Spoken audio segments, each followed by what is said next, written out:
Welcome to the weekend. We'll have a rerun today, and I'll add a quote.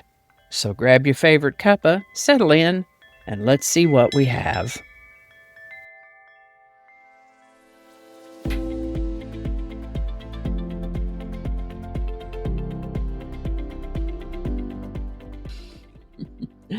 Hi there, and welcome to this day in history for September 28th.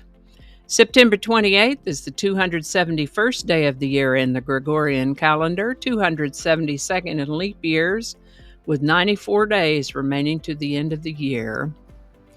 Today's word is cacophony.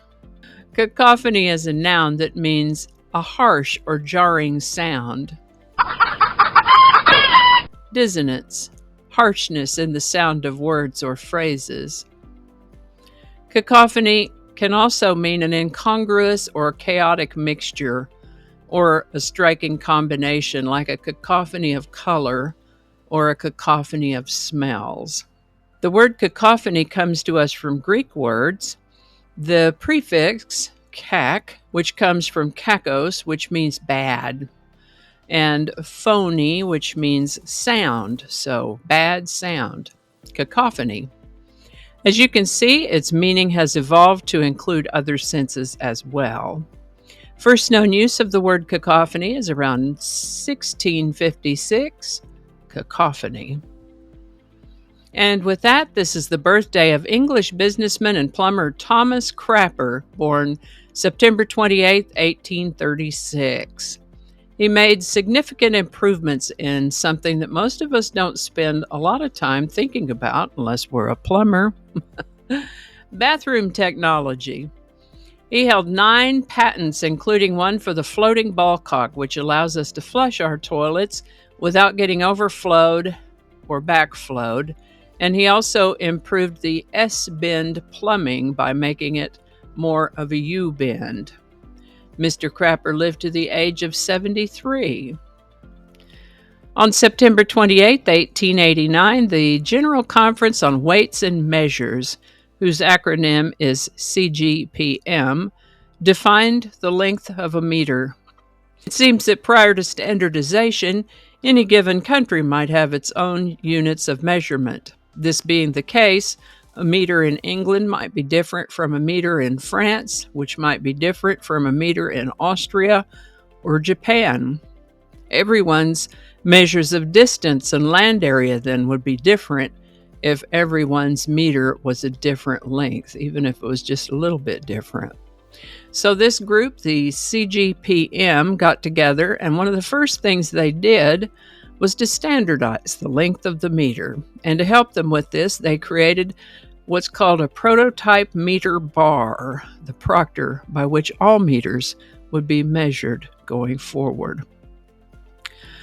This is the birthday of American television host Ed Sullivan, born September 28, 1901.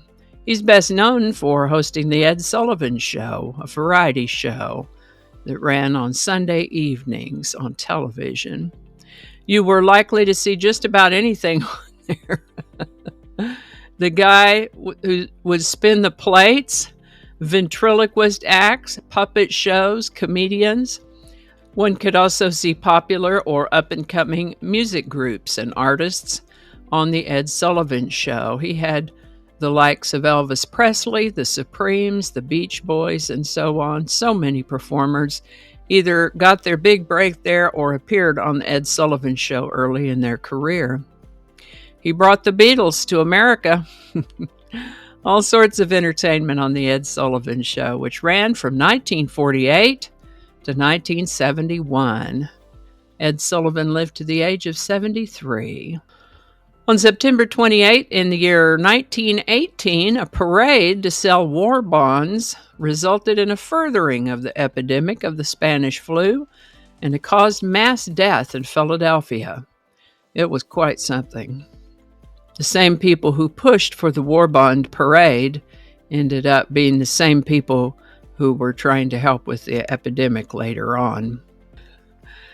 On September 28, 1928, Alexander Fleming noticed a bacteria-killing mold in his laboratory. ultimately leading to the discovery of what would later come to be known as penicillin. This is the birthday of American guitarist Emmett Chapman, born September 28, 1935. He's the inventor of an electric stringed musical instrument called a Chapman stick. If you've never heard someone play a Chapman stick or even heard of a Chapman stick, I've included a link for a sample of the kind of sound one can hear from a Chapman stick. Amazing instrument. They do make astonishing music. Emmett Chapman passed in 2021 at the age of 85. The Beatles began playing together in about 1960. John and Cynthia Lennon married in 1962. Their son Julian was born the following year, 1963. Ed Sullivan brought the Beatles over to America to be on his show in 1964.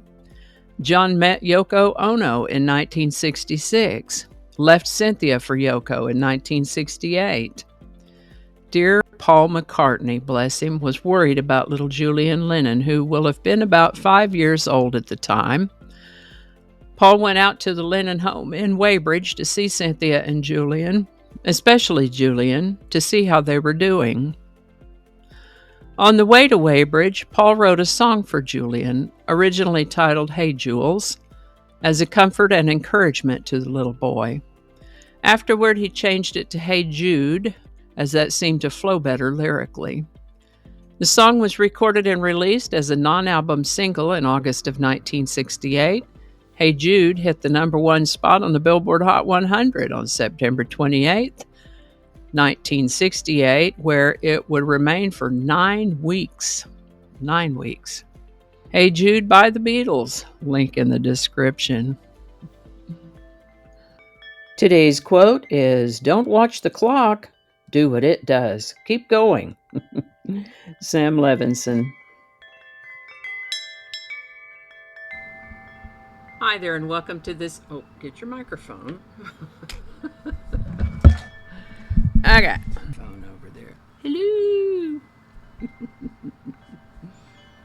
Okay. Cacophony is a sound. Oh, cacophony is a noun that... I'm going to have to look that up.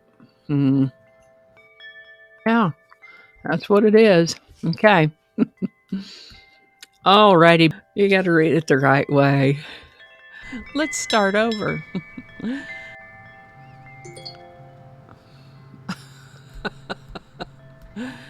It's 8 o'clock, so all of the reminders are going to be dinging. I forgot to turn those off. Okay, stop it. It's 8 o'clock. Don't alienate people who can be helpful to you. Flinging happiness all over the place. Alrighty. Back to work. I think we got it this time. And I think that's going to do it for us today. Thank you so much for watching. Consider subscribing if you haven't already. Feel free to share this video with a link in your email, messaging, or social media. If you enjoy this series, you can check out the playlists in the description. You can find me on BitChute, Facebook, Odyssey, Rumble, YouTube, and X, as well as on a blog page called No Really. No Really. No Really. Consider following my Day in History page on Facebook if you're on Facebook. I also have a Patreon account now, or you can buy me a coffee. All those links are in the description. Alrighty, that's all I can think of right now. Thanks again, and I'll see you next time.